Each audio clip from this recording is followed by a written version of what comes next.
help bring energy back, mood will improve, sex drive will improve, motivation will improve, cognitive ability will improve, and this will enable them to, commit to what needs to be done.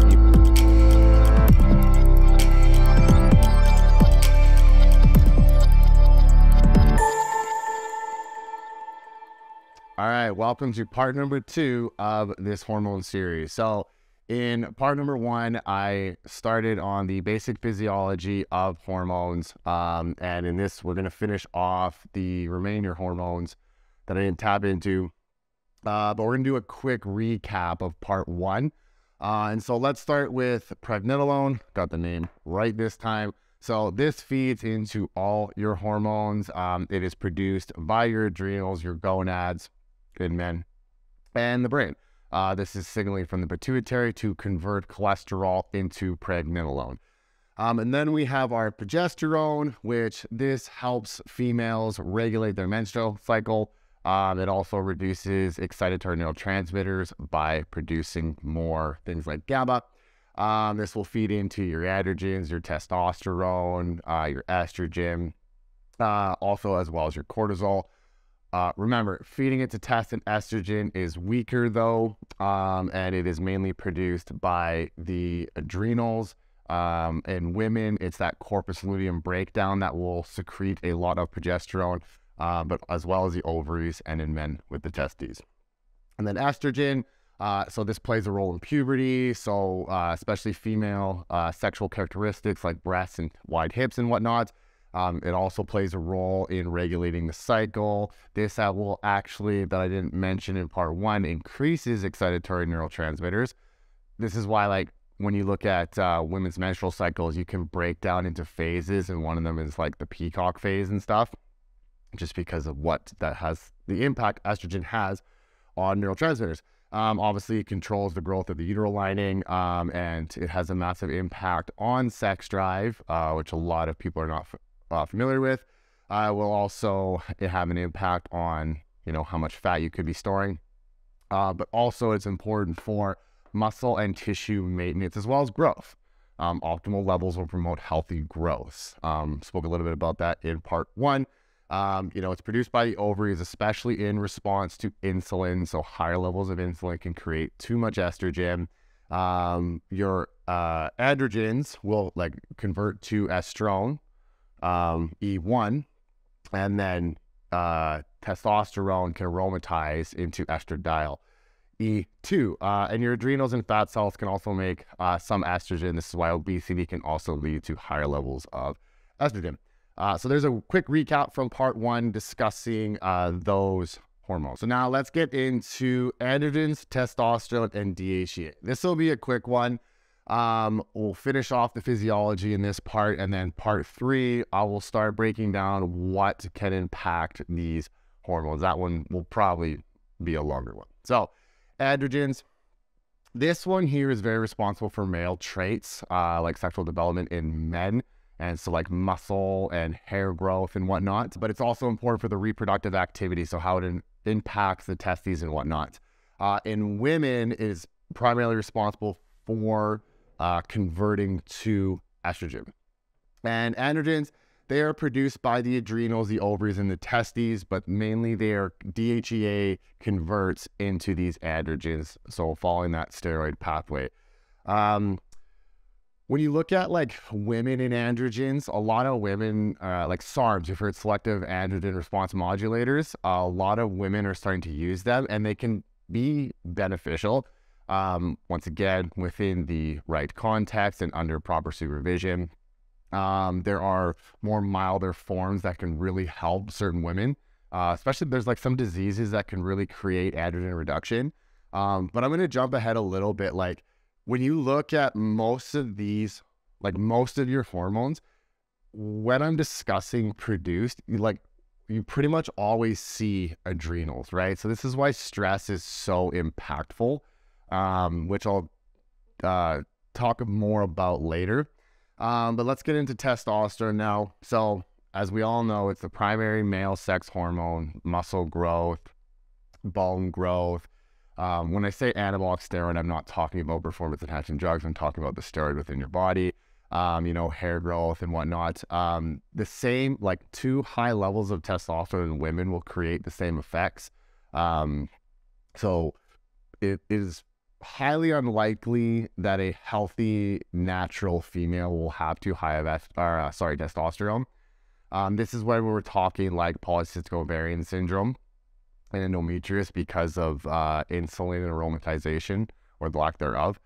And so this will also promote energy in women, right? So you don't want, no testosterone if you're fear of, like, getting big, bulky, and a mustache. You don't want no testosterone because it's going to really help with energy. And so your luteinizing hormone is going to signal, like, your pituitary will release your luteinizing hormone.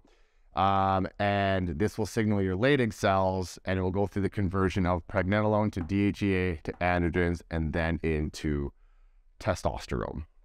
And so now DHEA is one that I don't think gets a lot of love, but if it does, I think it's kind of like incorrectly.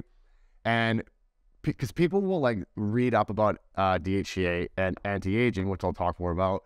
So they'll like supplement DHEA, and yes, they will get more energy because it is responsible for that. But what happens is you want to check your DHEA levels first, because especially in females, like, high levels of inflammation can lead to high DHEA.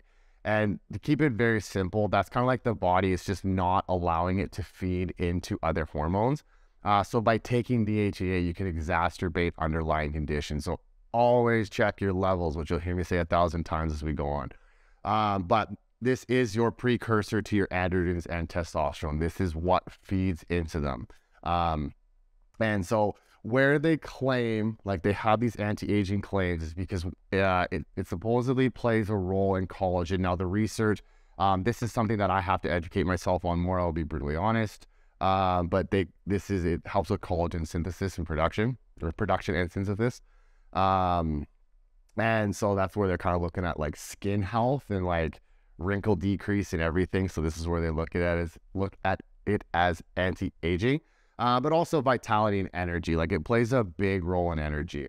And so once again, you see, produced by the adrenal glands. So I see this mainly in women, like running Dutch tests, so dry urinalysis tests for comprehensive hormones. I will see a lot of them will have, like, very high levels of cortisol, or they'll have no cortisol, and their DHEA is just tanked. Right? Unless, as mentioned, they have some sort of high inflammatory condition.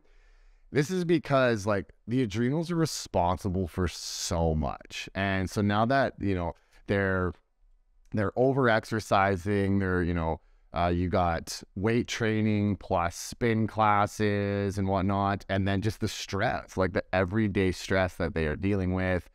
You got under eating and whatnot. So the adrenals are kind of like not able to produce a lot of DHEA. So then they're not feeding into these other hormones. And then you see things like lower testosterone, and then their estrogen is also impacted, not only because of the whole conversion, but also from just burning through cholesterol with their training and their overactivity, and not having enough of it because they're not eating enough food. So this is where DHEA, like, it needs to be talked about more, but in the right context and with the right education, and it needs to be tested more. Doctors are very, very reluctant to test DHEA. I'm not sure as why, to be honest with you. I wonder if we all just assume, like, you talk menopausal females. So after that, the ovaries are no longer doing, what they should be doing. Everything just gets placed on these adrenals. And so they really, really struggle. And so then there's like, oh, well, you're just going to have low hormones, right? But there are some menopausal females out there who have low testosterone, low androgens, and so on and so forth, low estrogen, progesterone, but they might have high DHEA, right? Autoimmune diseases, I've seen it on panels. They have high DHEA. Most of the time, no. But you just want to be, essentially what I'm saying is just be careful, right? Get your DHEA checked before you think about supplementing DHEA, because I see it is on the rise. And I've had clients where we've done a Dutch test and it's like, oh yeah, you are low in DHEA. So we are going to temporarily supplement DHEA to help bring your energy up and feed into these other hormones. We may even temporarily do SARMs if their androgens are tanked, right? And that will help bring energy back. Mood will improve, sex drive will improve, motivation will improve, cognitive ability will improve, and this will enable them to, commit to what needs to be done. Either A, they will eat more food and they will be able to keep up with their busy, stressful lifestyles where they're training lots and whatnot, or we are able to convince them to like, hey, let's pull back on your training, because most of the time, and I'm sure someone could have a different opinion on this, but when we see low hormones that need to be addressed, they are difficult to address because what is required to address them, meaning more food and less training, has people, mainly women, in fear of their body composition changing for the negative. But when you, supplement DHEA and maybe progesterone because their hormones are tanked, or even some SARMs under the right supervision and context, they actually have a drastic change in their body composition. Because this here, like androgens, for example, more so in males, but it has a heavy impact on one's metabolism. Once again, in the right levels. You get too high of these hormones, they can create inflammation. Same with testosterone. Right? Testosterone can have a big impact on your immune system, especially like converting Th17 to your other TH pathways. And so like too much testosterone create too much inflammation. That too much testosterone can also cause over aromatization into estrogen, which then can create, more inflammation and more issues. So it's all about that hormonal symphony, okay? So we don't want we read all these benefits of these hormones. And it's like, oh, well, let's just take more and more. Trust me, those who know me, it's not as simple as just taking more and more hormones, okay? It's also like, if you are interested in something like SARMs, once again, consult your doctor, consult your professional, get your labs tested, urine sample, not blood sample, to see what you're doing. Because I've seen women, they have acne and whatnot, but they're not happy with their body composition. So someone said, hey, if you take this SARM, you are going to have an improved body composition. And they may initially, but then next thing you know, they'll see like a lot of water retention because of the conversion into everything into like estrogen, which impacts aldosterone, which will flood the blood with sodium and create that water retention, feeding more into cortisol, which brings on aldosterone. That's why, when you talk about like reducing water weight, it's called calming down because that is what ultimately will reduce that water weight. But even more scary is women will give themselves polycystic ovarian syndrome by taking SARMs because they didn't have low androgens. That's not why they weren't losing weight. It was something else, guts, liver, whatever it may be. But someone told them, or they saw on the internet, or you look at bodybuilder competitors and whatnot. So they took SARMs, and the next thing you know, their situation got exacerbated. They may have gotten a little bit better shape, but that inflammation increased, and it ultimately can lead to something such as polycystic ovarian syndrome. So be very, very careful. And the reason I'm like hammering on this one, because when we talk about performance enhancing drugs, body composition drugs, whichever, this is what we do. We go for androgens and we go for testosterone because of muscle tissue development and metabolism and all that stuff. And so like it's becoming more heavily abused, or maybe not even like abused, but just used incorrectly. Because if you are someone with already high androgens and you take SARMs, a small dose will be enough to, disrupt the physiology and create health complications, okay? And it's like testosterone. Do you need to go on testosterone? Okay, if you're stepping on a bodybuilding stage with a bunch of other really jacked up men and women, okay, in order for you to compete, yes.